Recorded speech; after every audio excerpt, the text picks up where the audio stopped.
septo, donde se van a separar para formar los senos venosos. Entonces, los senos venosos son lugares donde se separan estas dos capas, ¿ya? La capa endóstica y la capa meningea. Entonces, la separación de esas dos capas va a formar los senos venosos. La capa endóstica o perióstica, como su nombre le dice, está adherida al periósteo, cubre la superficie interna de los huesos. ¿Y qué es lo que sucede? Alrededor de todos los forámenes del cráneo se continúa con el periósteo sobre la parte exterior del hueso del cráneo. Entonces, ustedes pueden recordar, cuando hemos evaluado el cráneo, nos encontraba después, y ahí mismo ustedes habrán leído que hay prolongaciones del periósteo, ¿no es cierto? ¿Por qué? Porque, prolongaciones de la capa endóstica, que se continúa con el periósteo a nivel del momento en el que esta capa está por atravesar el agujero. Bien, entonces prácticamente por eso su nombre también, ¿no? La capa perióstica, ¿no? Por esa relación. ¿Qué pasa? En las suturas se continúa con los ligamentos suturales, ¿cierto? La meninge a nivel de las suturas va a estar pues mucho más adherida y va a estar continuándose con los ligamentos suturales. Por tanto, esta capa está firmemente adherida a los huesos. Entonces, en muchas de las muestras que habrán podido ver, vieron como una capa blanquecina en el hueso, medio transparente. Esta es la capa endóstica, ¿ya? Porque realmente es un poco difícil poder separarla, ¿ya? La capa meningea, en cambio, o dura madre propiamente dicha, es una membrana fibrosa, densa y fuerte que cubre el encéfalo y que ya saben ustedes se continúa a través del foramen magno con la dura madre de la médula espinal. Va a proporcionar vainas tumulares para los nervios craneales. Eso también recuerdan. Pero sí hemos hablado algo del cuarto nervio craneal, del quinto nervio, cuarto, quinto y sexto, ¿no?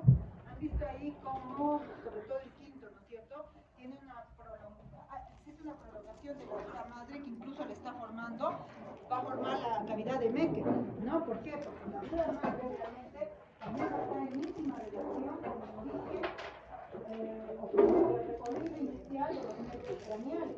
¿Bien?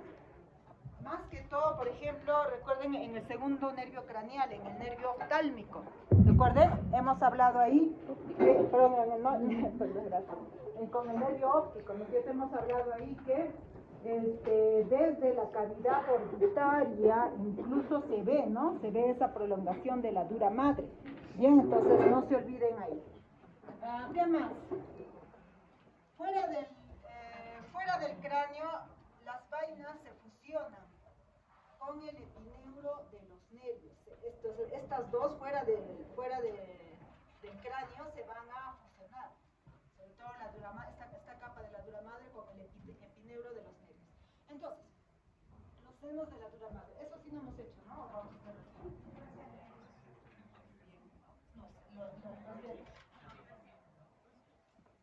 Claro, hay una clase de irrigación, ¿ya? Entonces, esto de los senos lo vamos a hablar después, ¿ya? Pero miren, son 23 senos de la dura madre, ¿ya? 23 senos que van a encontrar en la dura madre. Lo más importante, estos senos van a confluir en 3 puntos. La confluencia posterior, que ustedes ya conocen, la prensa de Erófilo, el seno cavernoso. No, estamos hablando de la confluencia, ya donde llegan todos los senos. Entonces eso va a ser en la prensa de Erófilo. La confluencia posterior se sitúa en la protuberancia occipital interna y la confluencia anterior es parisimétrica y está formado a nivel de los senos cavernosos. ¿Ya? Entonces, a los senos cavernosos y a la prensa de Erófilo, en esos dos puntos van a converger la mayoría, casi todos los senos, no todo el drenaje de los senos venosos. Bien, entonces la capa meningea, por otro lado, la capa meningea envía hacia adentro tabiques que van a dividir la cavidad craneal en espacios que se comunican libremente y que ahí alojan las subdivisiones del encéfalo. La función de estos tabiques es limitar el desplazamiento del encéfalo asociado a los movimientos de aceleración y desaceleración, cuando tenemos movimientos de la cabeza, ¿no? Movimientos bruscos de la cabeza. Entonces, esa plasticidad que tiene el cerebro para soportar, porque de todas maneras, el encéfalo puede soportar los traumatismos, pero de todas maneras, a pesar de que el encéfalo soporta los traumatismos o microtraumatismos que hubiera, tiene que haber un sistema que permita que no haya una confusión del encéfalo con la caja craneana. Entonces, estas prolongaciones de la dura madre permiten eso, ¿ya? Que el encéfalo sobre todo, no colisione con las paredes de la cavidad craneana cuando hay un impacto fuerte. Pero sepan ustedes que a mayor edad va a existir una atrofia cerebral, ¿ya? A mayor edad disminuye el peso, el volumen del cerebro, sobre todo en la corteza cerebral. A partir de los 40 años. Cuando lleguen a esa edad, yo. Ustedes van a saber que todo pasa. El corazón, las fibras cardíacas disminuyen la conductibilidad nerviosa 1% a partir de los 40 años. ¿Cómo se llama? La capacidad pulmonar, la capacidad de tener aire en los pulmones disminuye 1% a partir de los 40 años. A los varones a partir de los 40 años un cc les crece la próstata por año.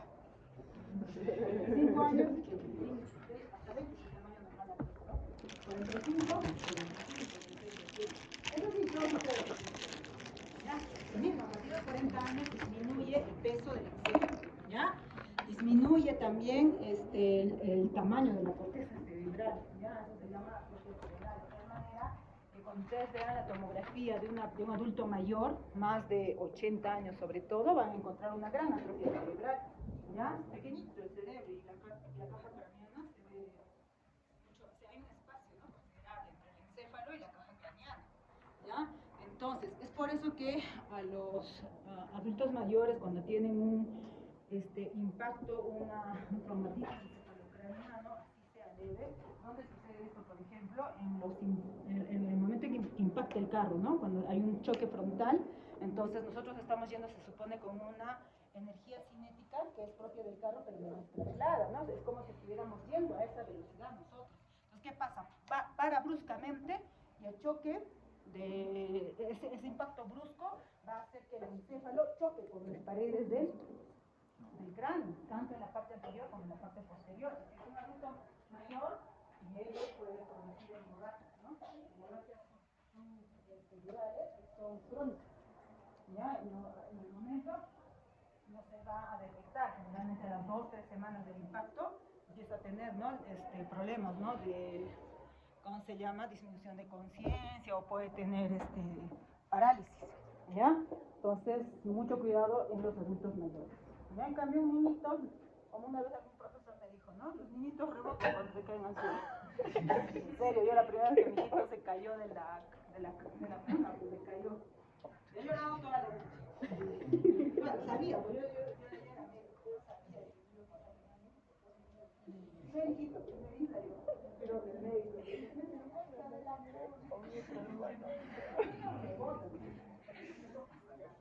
que el cerebro, pues, de los niños tiene mayor plasticidad.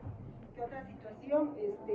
Recuerden que la caja craneana en los niños pequeños tiene mayor cantidad de cartílago, ¿no? En la presencia de las fontanelas, ¿no? Entonces, igual también el hueso es poco duro. En cambio, endurece más el cráneo a medida que pasan los años. Entonces, los niños pequeños que tengan un problema serio por un golpe en la cabeza, menos probable, ¿no? Menos probable. Generalmente, para que haya una hemorragia subdural, haya un problema, tiene que ser una energía de alto impacto, ¿no? Una caída de 2 metros, de 1 metro, eso sí, ¿no?, te va a producir un problema serio a nivel de encéfalo, ¿ya? Pero no olvidemos a los adultos mayores, ¿ya?, por las cosas de. Pero aún así, impactos débiles también puede haber, ¿ya? son microtraumatismos que se generan de la película de Will Smith, de médico, ¿no? Que justamente hace la bibliografía del que descubrió las lesiones cerebrales que se producen por microtraumatismos en los jugadores de fútbol americano. Sí, es cierto. Ya, o sea, la dura madre tiene esa, mejor dicho, las prolongaciones de la dura madre, la hoz del cerebro, todo lo que vamos a ver ahora, tienen la característica pues, de limitar el encéfalo a los golpes que pueda presentar en los traumatismos, pero de todas maneras, o sea, cuando son traumatismos muy crónicos, puede haber daño, ¿no? Pero son escasos, ¿no? O sea, es un poco raro, ¿ya? Porque de todas maneras, para eso sirve la dura madre, ¿no? Para limitar el impacto, como dice ahí, en los movimientos de aceleración y desaceleración, ¿ya? Entonces, ¿cuáles son esas prolongaciones? Primero tenemos a la hoz del cerebro. La hoz del cerebro es un pliegue de la dura madre que se extiende en la línea media entre los dos hemisferios cerebrales. Su extremo anterior, ya saben, ¿dónde se inserta? En la posición de esta galle y en el agujero ciego también, ¿no es cierto? Ahí se inserta. Y también tiene una prolongación, ¿no? Que puede ir a insertarse hasta el agujero ciego.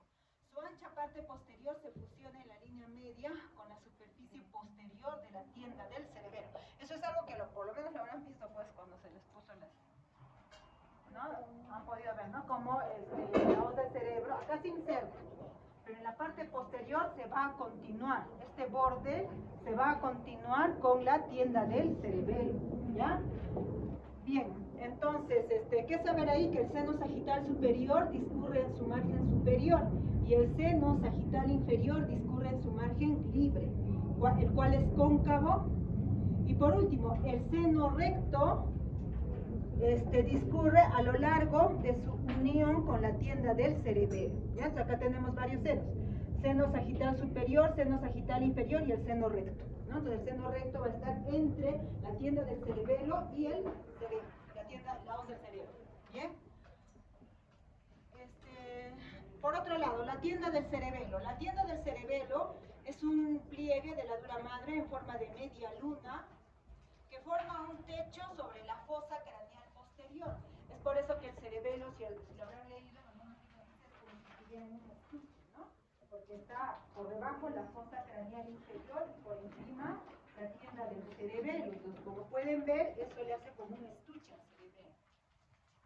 Entonces, forma el techo de esta fosa, cubre la superficie superior del cerebelo y sostiene también los lóbulos occipitales del encéfalo.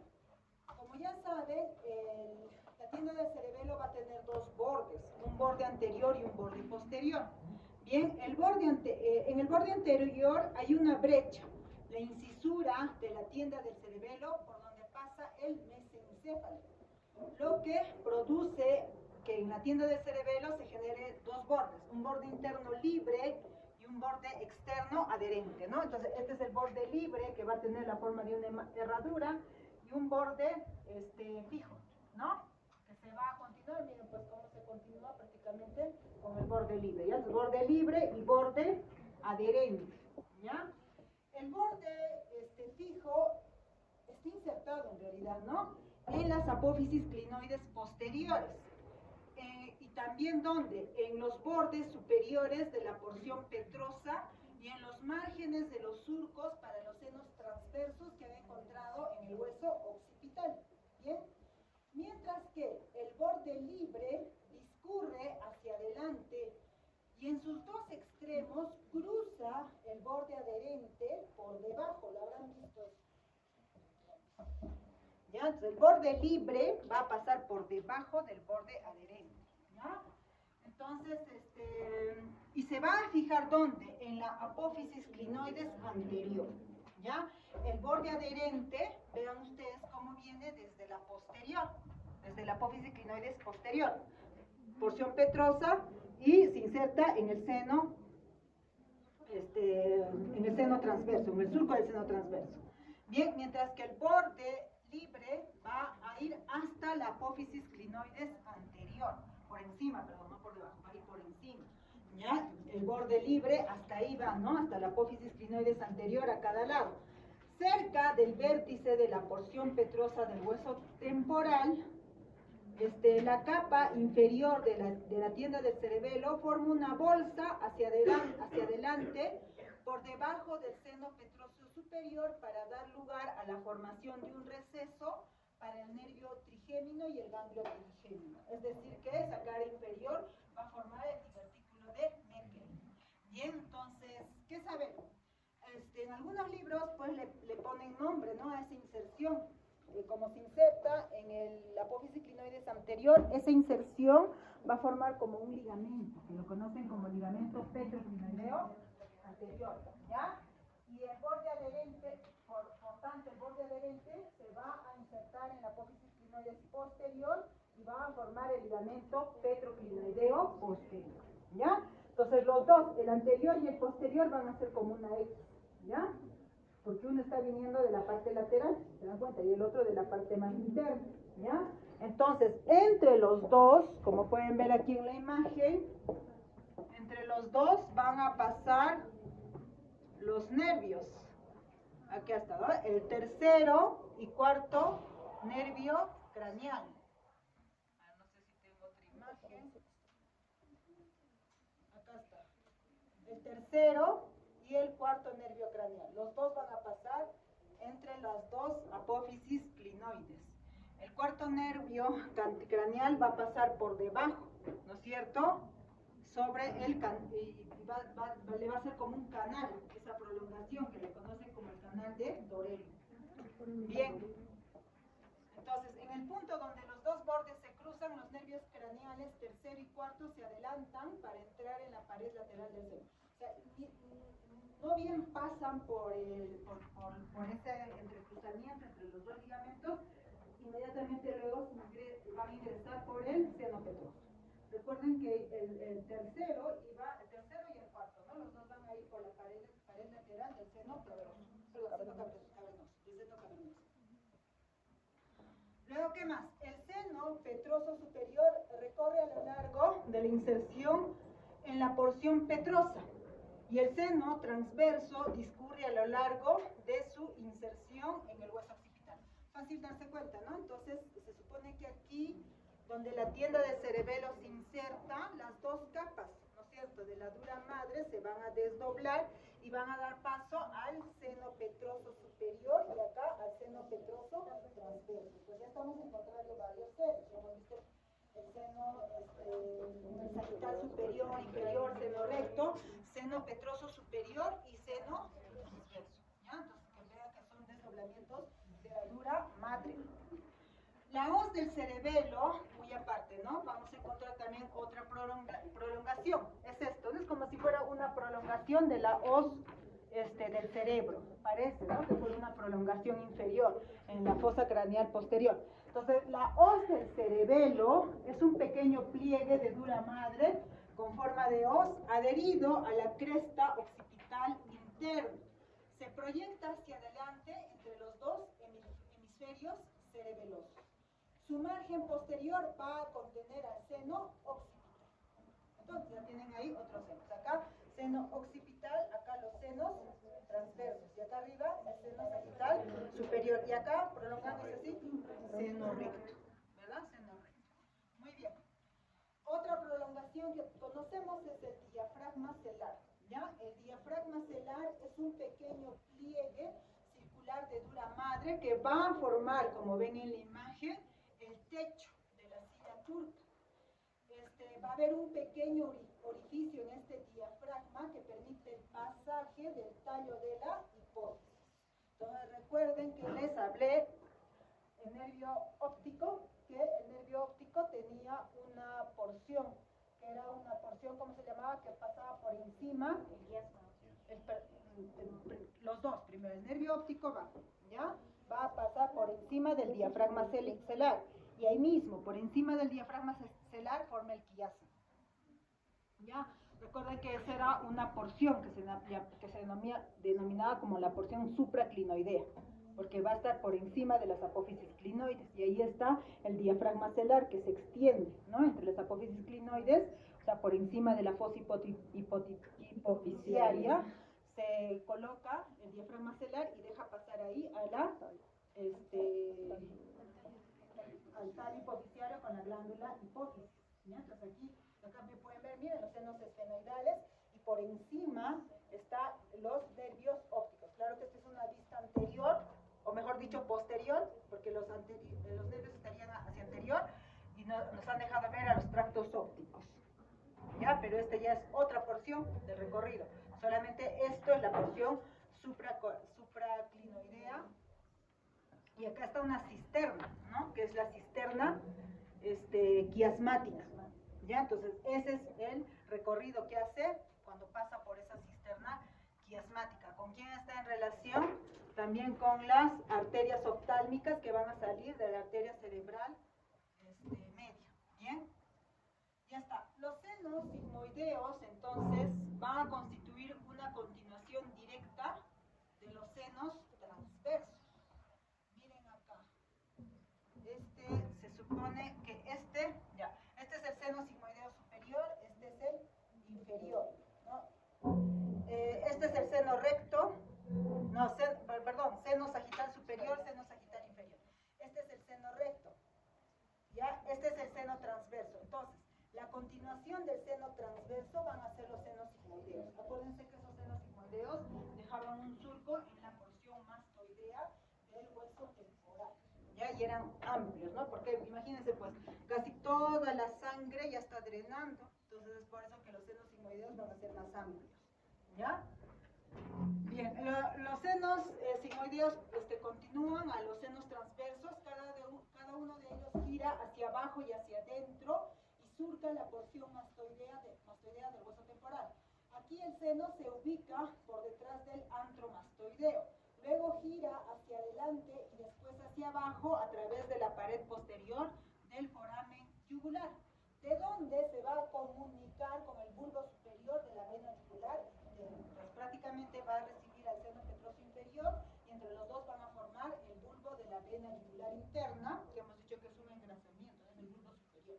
Y de ahí va luego a nacer la vena como tal, ¿no? Bien.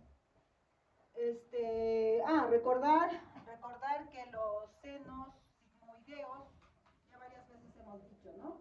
Los senos sigmoideos van a estar conectados con el sistema yugular externo a través de estas venas, ¿no? Que son las venas emisarias.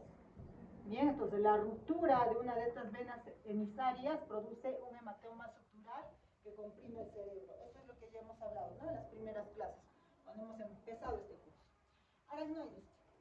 La aracnoides es una delgada capa o membrana impermeable que cubre el encéfalo. Está separado de la dura madre por un espacio potencial, que es el espacio subdural, llena de una película de líquido. La pía madre se separa del aracnoides por el espacio subaracnoideo, que está totalmente ocupado por el líquido cerebroespinal. La superficie interna y externa de las aracnoides están cubiertas por células mesoteliales aplanadas. ¿Y qué más? Todas las arterias y venas cerebrales se ubican en el espacio subaracnoideo, al igual que los nervios craneales. ¿Ya? Recuerden. ¿Ya? Entonces, todas las venas y que están saliendo, ¿no?, del cerebro van a recorrer por el espacio subaracnoideo, sobre todo las arterias, ¿no? Bien, entonces acá podemos ver, ¿no? Por ejemplo, esta es la arteria cerebral que va a estar en el espacio subaracnoideo y este es el seno sagital. Entonces el seno sagital es un desdoblamiento de la dura madre, mientras que es sangre venosa, ¿no? Mientras que la sangre arterial está pasando por debajo de la aracnoides, es decir, en el espacio subaracnoideo, ¿ya?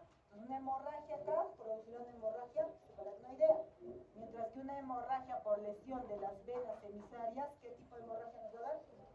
Subdural. ¿Por qué? Porque está debajo de la dura madre, ¿no? O sea, el paso, ¿no?, de la vena emisaria que se comunica con la vena diploica y el seno venoso. O sea, ahí va a estar la lesión. Entonces, como esto es un desdoblamiento de la dura madre, se supone que esta es la dura madre perióstica. Entonces, aquí hay la lesión, entonces va a ser subdural. ¿Por qué? Porque les vuelvo a repetir que la dura madre perióstica está bastante adherida al hueso, ¿no? Por eso es perióstica. Entonces, la hemorragia subdural va a ser por encima de la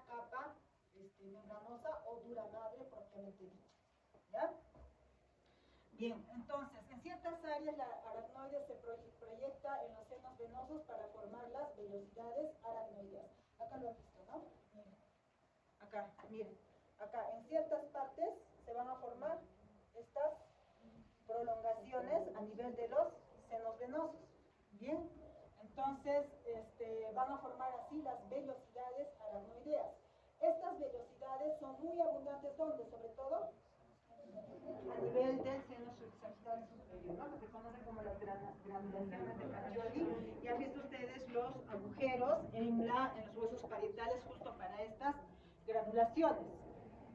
Son las granulaciones aracnoideas, ¿verdad? Estas granulaciones sirven como sitios en los que el líquido cefalorraquídeo se difunde hacia el torrente sanguíneo. Entonces, eso habrán hecho en fisiología, ¿no? El recorrido del líquido cerebroespinal. Finalmente, ¿dónde va a terminar?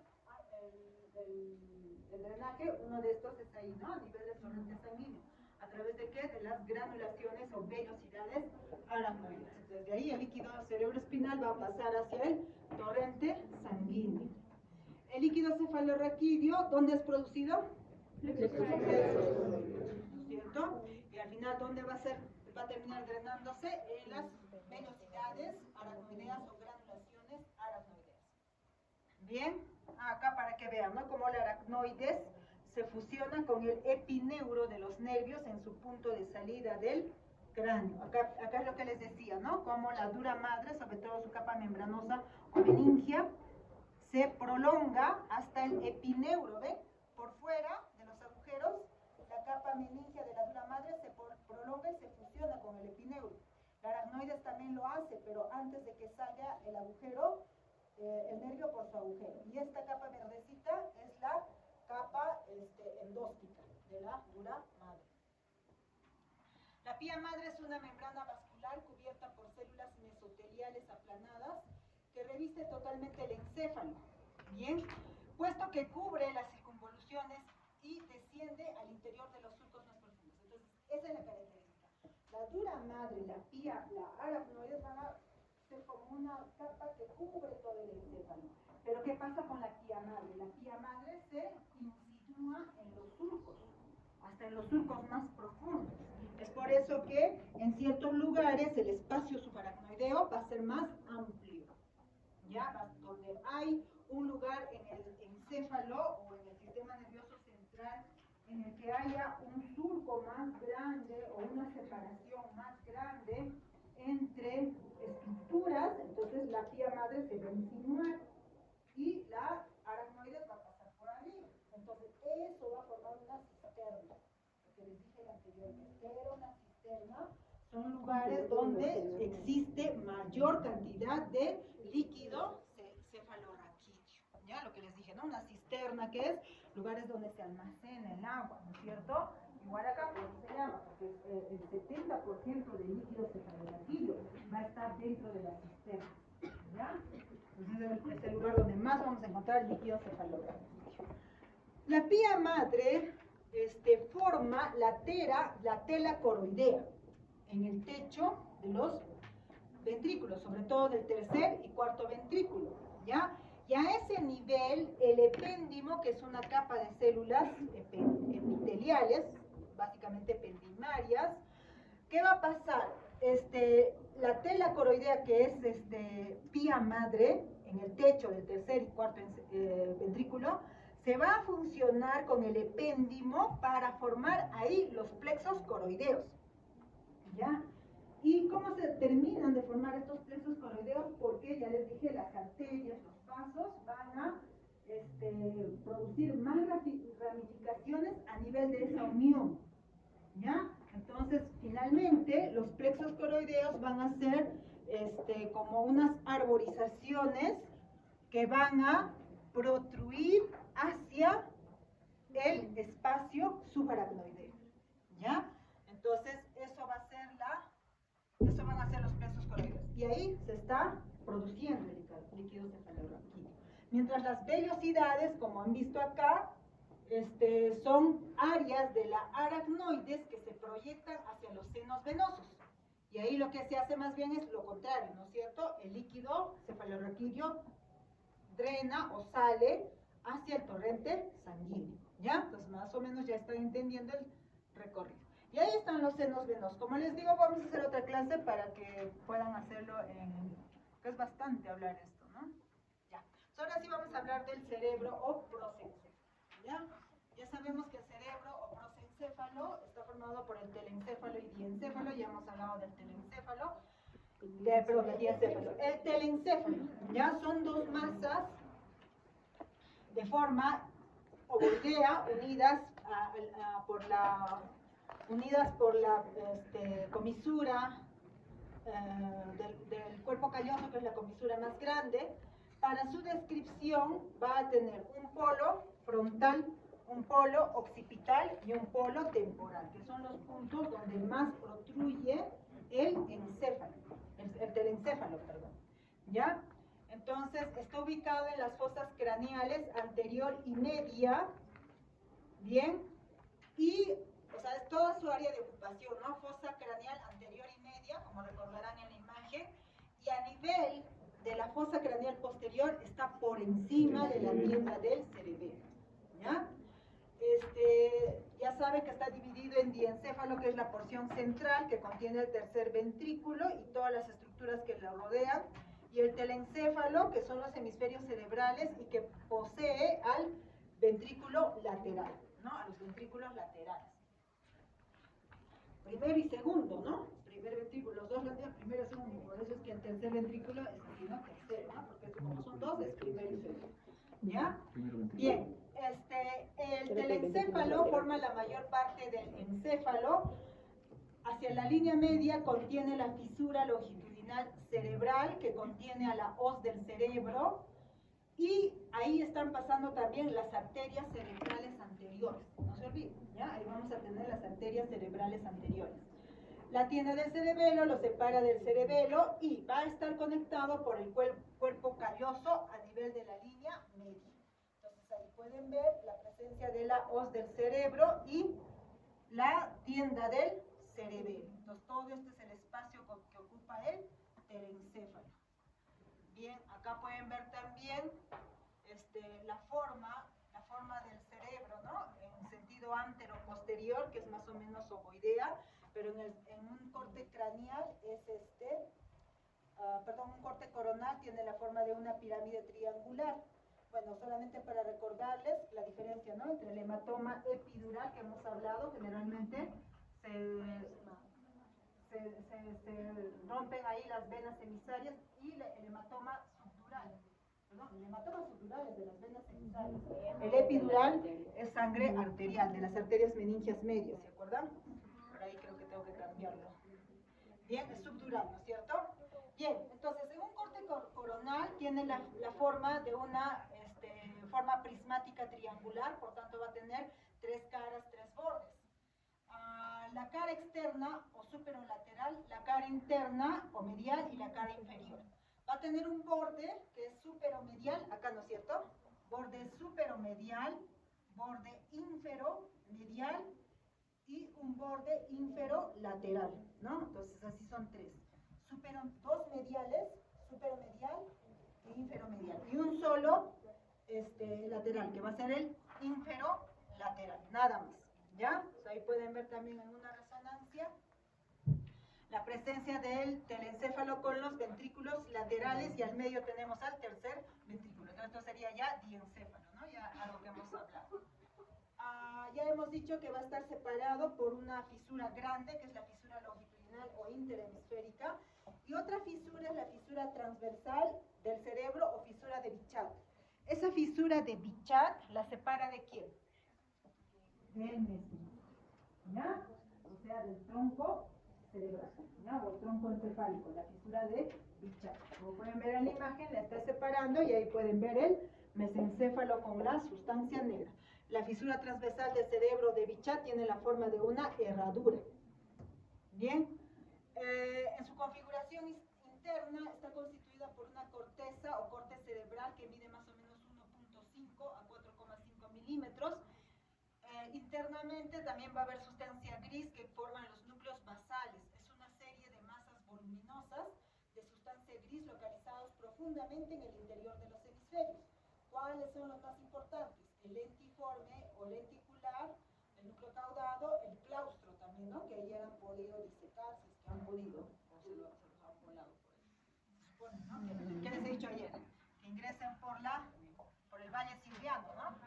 Se ingresaban por el valle silviano, disecaban toda la corteza, la sustancia gris externa en este caso, ¿no? La corteza, el córtex, luego encontraban sustancia blanca, luego claustro. El claustro es bastante pequeño, ¿no? Pero lo que más han podido encontrar ustedes son el putamen, ¿no es cierto? El putamen se guía con la disección para llegar a ¿dónde? A la cápsula interna. Y eso es lo que tenían que ver, ¿no? La cápsula interna, eso es lo que tenían. Más arriba, la corona radial, ¿ya? Por eso le dije que se expandieran después para que busquen la corona radial, ¿ya? Bien, entonces, la sustancia blanca forma el centro semioval. Semioval porque lo vamos a dividir en cada hemisferio. Cuando están todos los dos hemisferios, centro oval. Que es una gran masa de sustancia blanca situada en el interior de los hemisferios, por debajo de la corteza y alrededor de los núcleos basales y del diencéfalo. Entonces, todo ese es el centro oval, ¿no? Que va a estar alrededor de los núcleos basales y el diencéfalo. Vamos a tener que va a estar constituida por comisuras cerebrales, que es la sustancia blanca que forma tractos más o menos voluminosos entre sí. Han visto ayer también el cuerpo calloso, es bastante grande, se han podido disecar, ¿no? Cómo se expande, ¿no? Hacia los lóbulos temporales, frontales, occipitales, ¿no? Y sus dos cavidades que son los ventrículos laterales. Para su configuración externa, ¿qué tenemos que conocer? Que existen surcos primarios, secundarios, sobre todo, ¿no? Surcos primarios y secundarios. Los surcos primarios van a definir a los lóbulos, o son por esos surcos interlobulares o principales. Son generalmente profundos y fáciles de localizar. ¿Eran fáciles de localizar? Sí, Rolando, bueno. ¿Sí? Es de traerles un cerebrito, ¿no? Estaba pensando en eso, pero alguien me hizo olvidar. Ya. ¿Quién? Una visita muy linda que tuve en la mañana. Surcos secundarios.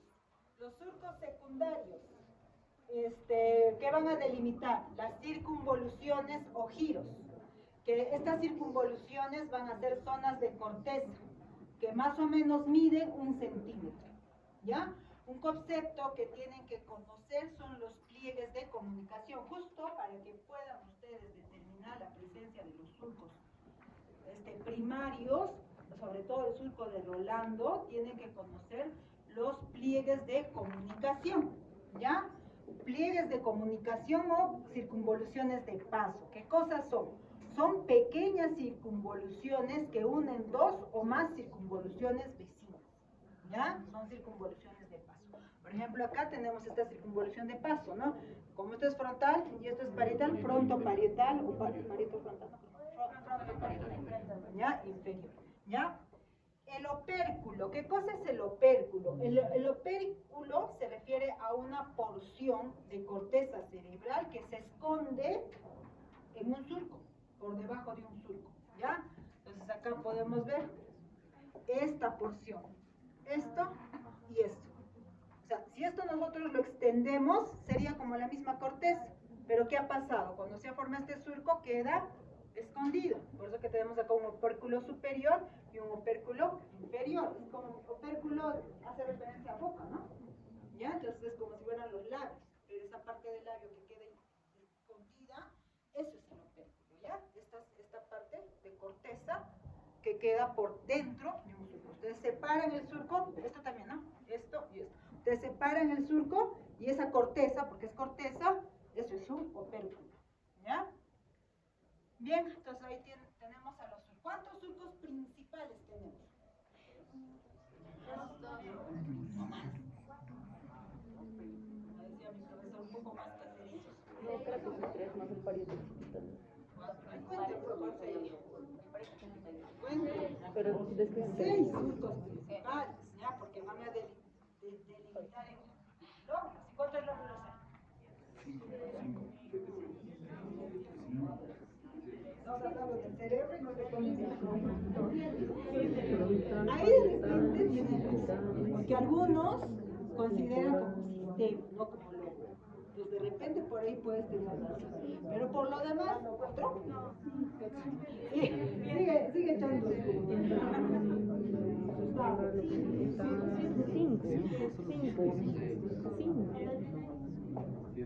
óvulo de la ínsula, sí es un óvulo de la ínsula. Ya está. Entonces, miren, tenemos al surco central, parieto occipital, surco lateral, el surco del cíngulo, el surco subparietal y el surco colateral. Son 6 surcos principales. ¿Ya? Y dependiendo si lo consideran al óvulo límbico o sistema límbico, vamos a tener entre 6 o 7 lóbulos. ¿Ya? Entonces, de eso depende. ¿Ya? Pero surcos son 6. ¿Ya? Entonces, vamos a empezar por la superficie superolateral. La superficie superolateral, como ven en la imagen, es convexa, tanto de anterior a posterior, es convexa, como en sentido vertical. Ya sea vertical, ¿no? En ambos lados es convexa. Bien, entonces, ¿qué destaca aquí? La presencia del surco lateral. Es la más extensa y profunda, un poco difícil que lo encuentren, ¿no? Porque ahí ustedes como que se equivocan. ¿No? Origen, eso sí. ¿Dónde se origina? Es fácil encontrar el surco lateral, ¿no? ¿Dónde se origina? En la cara inferior, en la parte externa de la sustancia perforada anterior. Entonces, ustedes pueden ver que la sustancia perforada anterior, por delante, está delimitada por las cintillas ópticas, lateral y medial. Entonces, las cintillas olfatorias, ¿he dicho otra cosa? Sí, óptica. Gracias, doctor. ¿Ya? Bien, entonces, ayer han visto, ¿no? Las cintillas olfatorias del ganado vacuno grandes, ¿no? En cambio, nosotras ya está atrofiado. Porque hemos desarrollado otras partes del telencéfalo.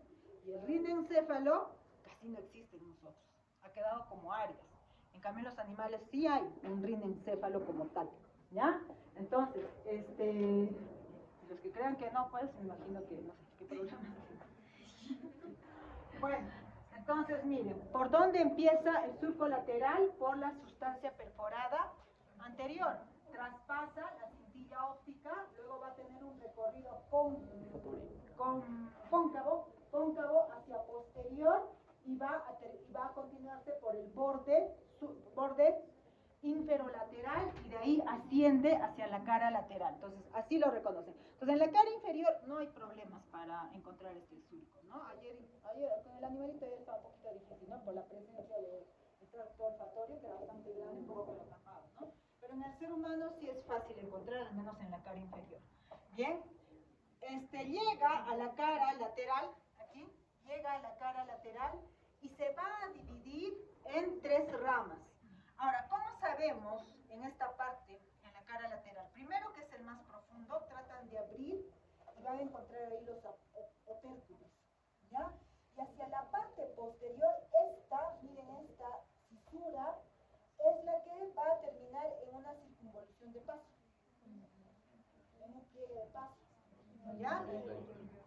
¿Pronto? Creo, ¿eh? Temporoparietal, ¿ya? O giro angular, supramarginal. El angularis es este, ¿ya? Es este de acá. ¿Ya? Entonces, miren, ya el supramarginal, ¿ya? Entonces, esta es una circunvolución de paso. Pues por eso lo reconoce. Es la única que es la, ¿cómo se llama? Transversal y va de anterior a posterior y termina en una circunvolución de paso. Entonces, si ustedes, vamos a ver cerebros, cuando hagamos irrigación, me parece. Pero voy a pedir, Alejandra, no, ustedes se me hace recordar. Pero ella es la que recibe, claro. Me hace recordar para que les dé encéfalo, porque creo que no han tenido, ¿no?, la oportunidad de ver el encéfalo como tal. Tienen que reconocerlo, ¿sabes? Es pregunta fija. El doctor Cuadros ha guardado su disección. ¿Cómo ha guardado su disección el doctor Cuadros? Del cerebro de ayer guardó su disección el doctor.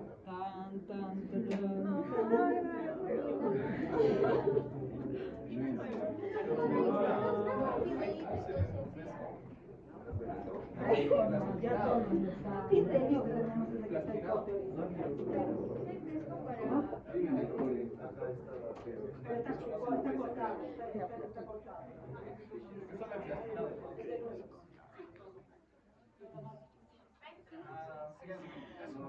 Ya, entonces miren a notar, esa termina en una circunvolución de paso. Antes de eso agarramos, ¿no es cierto? Y termina, no en todos, en un doble espolón en la parte inferior de la circunvolución parietal, donde se va a encontrar con el giro supramarginal, más acá, ¿no? Entonces, emite hacia el lóbulo frontal un ramo horizontal y un ramo vertical, ¿ya? Entonces va a haber dos ramos, un ramo horizontal y un ramo vertical. Algunos dicen que cuando llega a la cara externa se divide en dos, ¿no? Un ramo horizontal y un ramo vertical ascendente y un ramo horizontal hacia anterior. Así lo dividen, ¿no? En tres ramas. Otros que simplemente se continúa y antes de eso, cuando llega al lóbulo frontal, en dos ramos, ¿no? Un ramo horizontal anterior y un ramo ascendente anterior. Entonces, el detalle es que a ese nivel va a limitar un espacio angular, ¿no es cierto? Un espacio angular, que lo conocen como el cabo de Broca. ¿Ya? Ese espacio angular externamente se conoce como el cabo de Broca. A mí me cuesta encontrar el surco. Broca, 44 y 45. ¿Ya?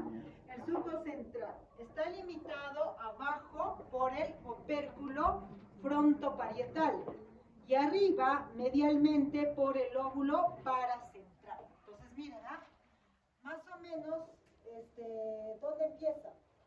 Empieza a 1 centímetro posterior a un plano medial que pasa entre el polo frontal y el polo occipital.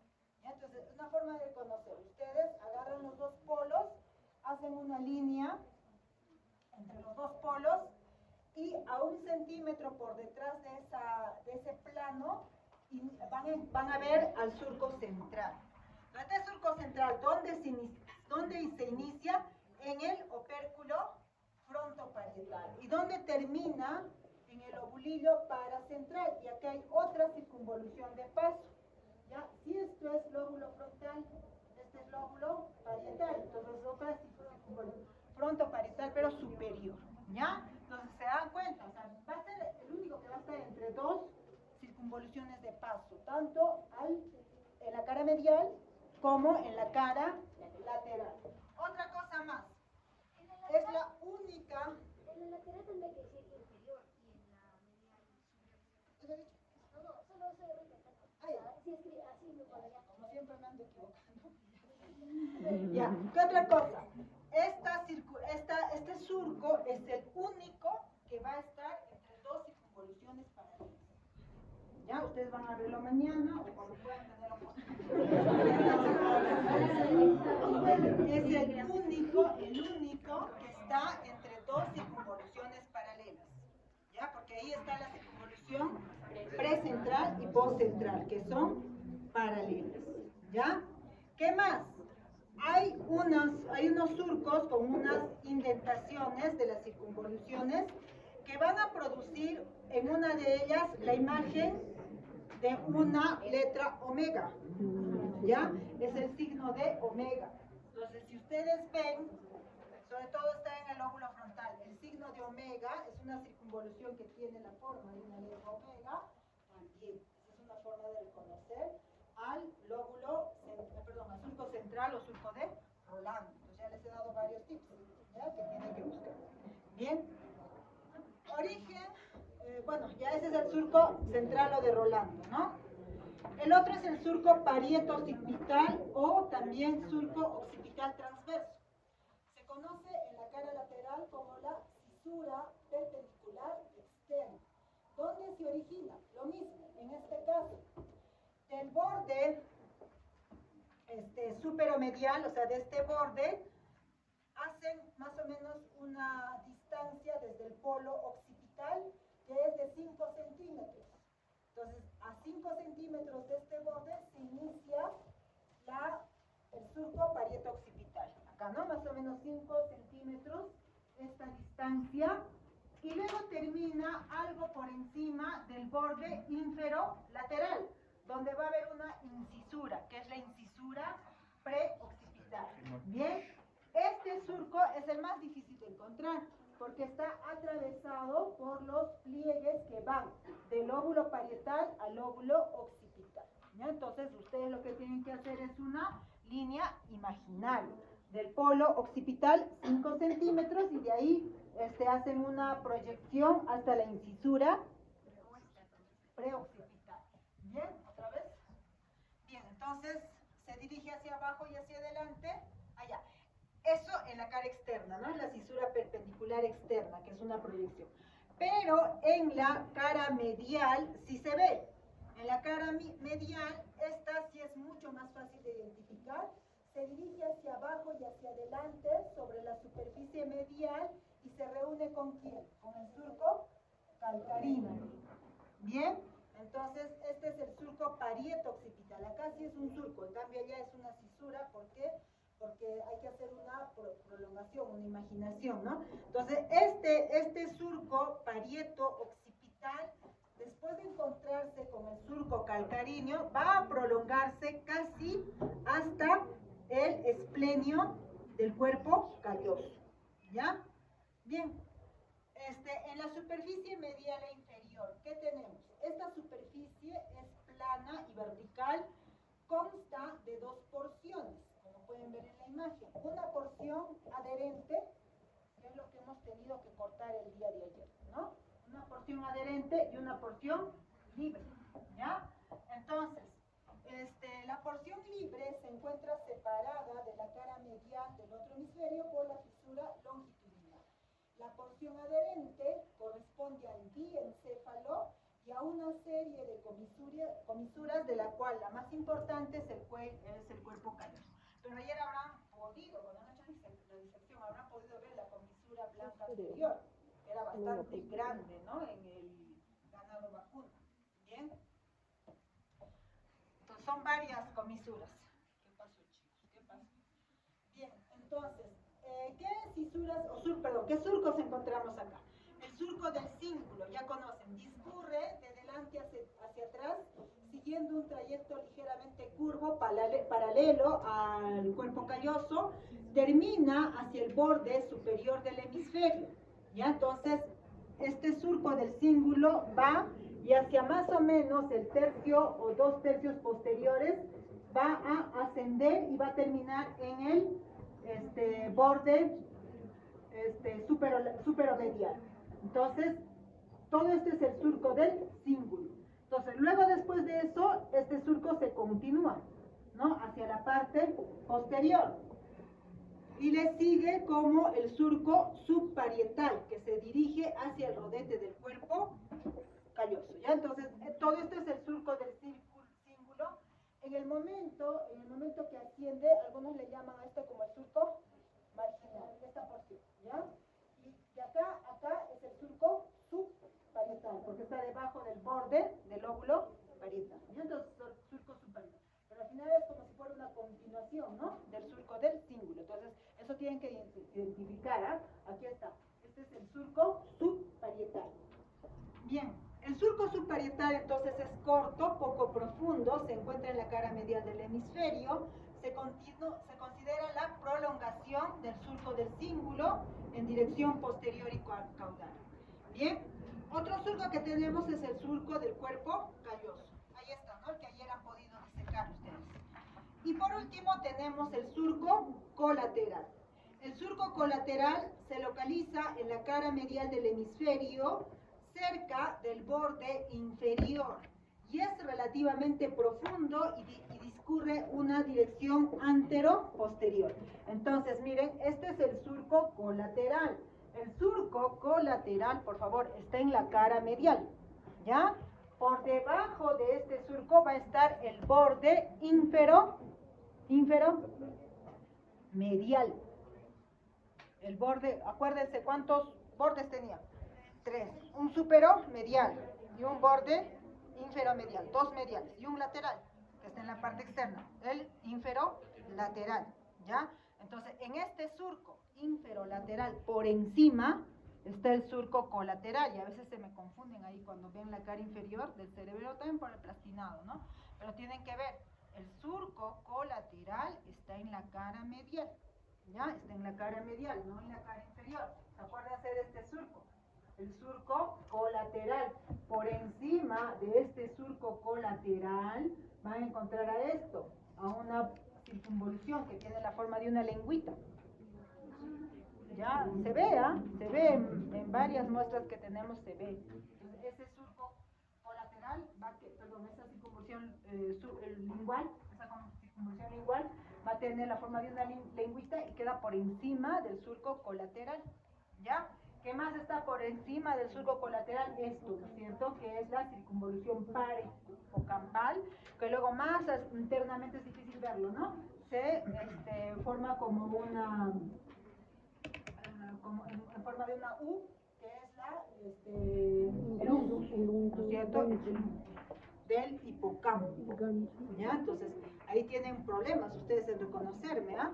Surco subparietal que va, miren ustedes hasta dónde, hasta el esplénido, ¿ya? Luego, ¿qué más? Este surco parieto occipital, este es el subparietal, ¿ya? Que se continúa del cíngulo, ¿no? El surco subparietal, el parieto occipital, este parieto occipital se comunica con el surco calcarino. Entre el surco calcarino y el surco colateral encuentran a la circunvolución lingual. Y más adelante, la circunvolución paripocampal que termina en el uncus. Entonces acá yo les he visto a la mayoría que tienen problemas con el surco rinal es una prolongación del surco colateral. Eso lo vamos a ver en la cara inferior. ¿Ya?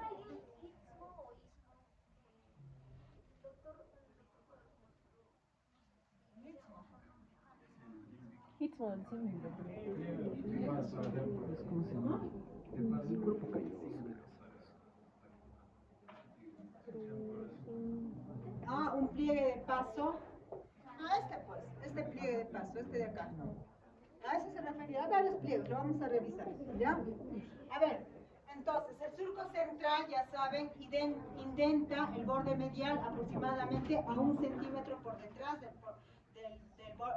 punto medio, ya les he dicho, ¿no? El lóbulo entre el polo occipital frontal y occipital, el punto medio buscan y a 1 centímetro posterior, ahí van a encontrar el surco central, ¿ya? Número 1. 2. El surco calcarino comienza bajo el extremo posterior del cuerpo calloso. Ahí lo ven, ¿ya? Es profundo. A mí esto se puede separar, incluso casi como que se quiere romper ayer en el cerebro vacuno, ¿no? Es profundo y exterioriza esta profundidad en la prolongación occipital del ventrículo lateral en el espolón de Mora. Eso lo vamos a ver después, ¿ya? Mire, este surco es tan profundo hacia adentro va a ir que se va a encontrar con el ventrículo lateral, con el piso inferior del ventrículo lateral. Y a ese nivel el surco va a formar como una elevación, que va a formar el espolón de Mora. El espolón de Mora. ¿Qué más? El surco parieto occipital interno es más profundo que el externo y se dirige hacia el rodete o esplénido y se une con el surco calcarino. ¿Ya? Entonces, en realidad, esto es la unión del surco parieto occipital con el surco calcarino. Ambos llegan ¿hasta dónde? Hasta el rodete del cuerpo calloso. ¿Ya? El lobulillo paracentral es el área de la corteza cerebral que rodea la indentación producida por el surco central sobre el borde superior o superior mediano. ¿Bien? Entonces, acá, este es el lobulillo paracentral. Va a estar alrededor del surco central.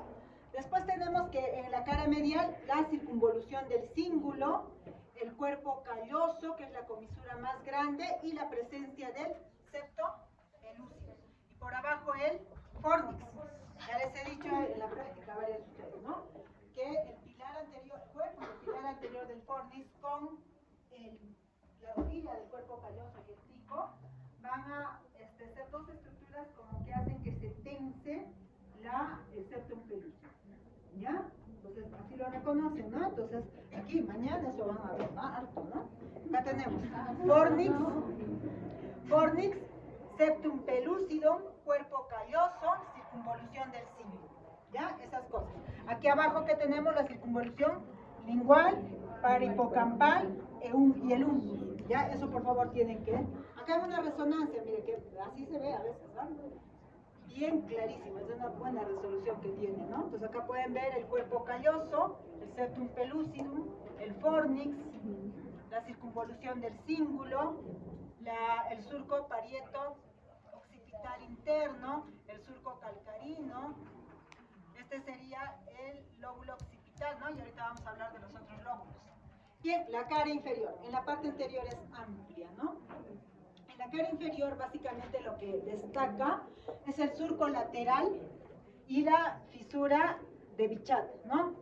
Estos dos, o surco transverso. ¿Ya? Estos dos son lo único. Entonces, de tal manera que en la cara inferior pareciera que estuviera separando solo dos lóbulos, ¿no? El lóbulo frontal, y es por eso que el lóbulo frontal va a estar separado de todo esto, que en algunos libros lo conocen como el lóbulo temporo-occipital, porque es uno solo al final. Ya no hay una línea de separación en la cara inferior. Ya en la cara externa, con una proyección, lo separamos, y en la cara medial sí, en la cara medial sí hay una separación, ¿no? O una delimitación clara del lóbulo occipital, pero en la cara inferior no. ¿Ya? Entonces básicamente, lóbulo frontal, todo lo que está por detrás sería el lóbulo temporo-occipital. ¿Ya? Entonces, ¿qué encontramos? En la parte anterior es sencillo, ¿no? Encuentra el surco olfatorio, que contiene al bulbo y tracto olfatorios. Más lateral encontramos al surco orbitario lateral, que va a estar unido, los dos surcos orbitarios laterales, que van a estar unidos por un surco transverso, y que eso tiene la presencia de una letra, perdón, se asemeja a la letra H. ¿Qué más? Acá vemos que el surco colateral, miren, aquí está, recuerden esto, ¿se acuerdan de el uncus y la circunvolución paripocampal? ¿Ya? Entonces aquí está el lóbulo, la circunvolución de la língula, ¿ya? Entonces aquí en esta vista, diríamos, en esta vista, vamos a ver al surco colateral, ¿ya? Este es el surco colateral, ¿ya? Este surco se va a continuar con el surco rinal. Este surco colateral está en la cara medial. Entonces, toda esta parte es la cara medial. Aquí más o menos va a estar el borde inferomedial. ¿Ya? Entonces de acá para acá, cara inferior. Y de acá para acá, cara medial. Así lo ven. Entonces a veces es un poquito difícil encontrar el borde inferomedial, pero ya saben ustedes que el borde inferomedial va a quedar más inferior y más lateral en vuestra vista al surco colateral. ¿Y cómo van a encontrar el surco colateral? Identificando la circunvolución lingual, como de las lengüitas, se ve ahí. Y la circunvolución paripocampal con el hipocampo. ¿Ya? Por eso les repito acá, porque a varios de ustedes, bueno, de los semestres pasados, les veía que tenían problemas ahí. Bien, entonces vamos a ver que se delimita así, sin 6 lóbulos, ¿ya? Como les dije, acá algunos consideran al lóbulo límbico, ¿ya? Y otros al lóbulo, a la circunvolución del cíngulo, ¿no? A otros, pero no, en realidad es esto, ¿no? 6, lóbulo límbico, acá lo consideramos, ¿ya? Y el lóbulo de la ínsula. ¿Ya? Entonces vamos a empezar por el primer lóbulo, que es el lóbulo frontal. Este lóbulo frontal ocupa la cara superolateral, pero también llega hasta la cara medial y la cara inferior, todas esas caras, ¿no? El lóbulo frontal. Ubíquense así, ¿ah? Las 3 caras. El lóbulo frontal va a tener surcos. Un surco precentral, ¿no es cierto? Que va a estar por delante del lóbulo central, este surco precentral, luego un surco frontal superior y un frontal inferior. Entonces serían 3 surcos. Algunos lo describen distinto, no solamente un surco frontal superior y un inferior. ¿Qué pasa con el superior y el inferior? Se divide en una rama ascendente y una rama descendente, los dos, y así es como se forma el surco precentral. ¿Ya? Así lo describen también otros libros, ¿no? Entonces, estos surcos van a delimitar 4 circunvoluciones en la cara lateral, que van a ser la circunvolución precentral. Esa circunvolución precentral se reúne con la parietal ascendente por medio del, bueno, es una circunvolución de paso, ¿no es cierto?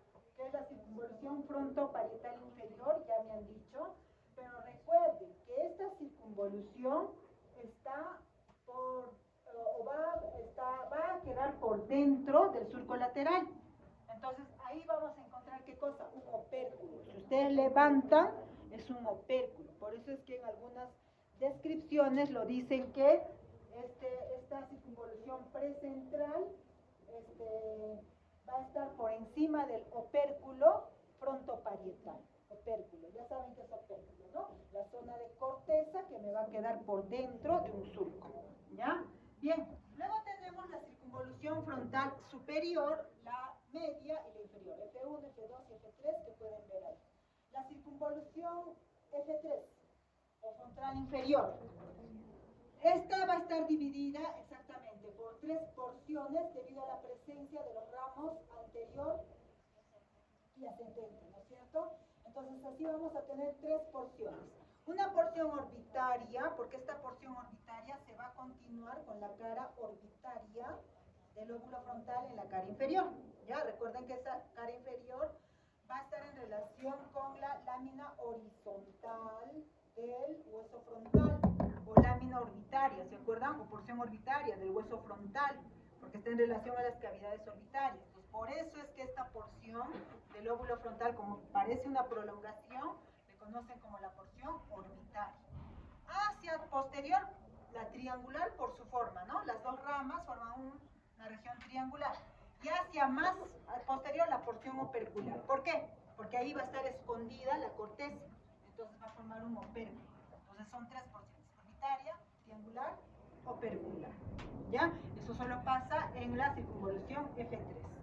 En el borde inferomedial ese es fácil, ¿no? Tenemos al surco olfatorio medial, al surco olfatorio encontramos ¿qué cosa? La circunvolución recta por su forma. Lo habrán visto ustedes en las muestras, ¿no?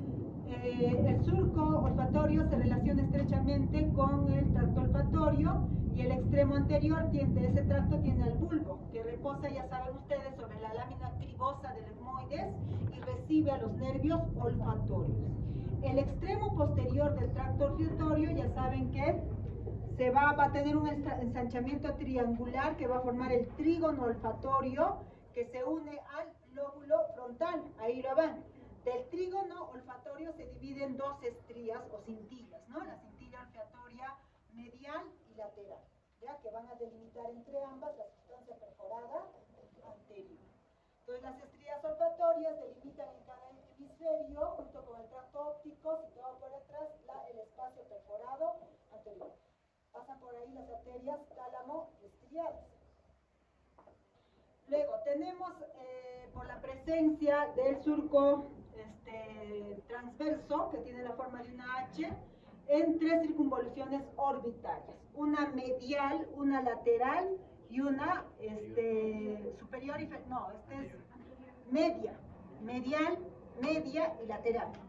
Medial, porque está el medio. Medial, media y lateral. La media se divide en una anterior y en una posterior.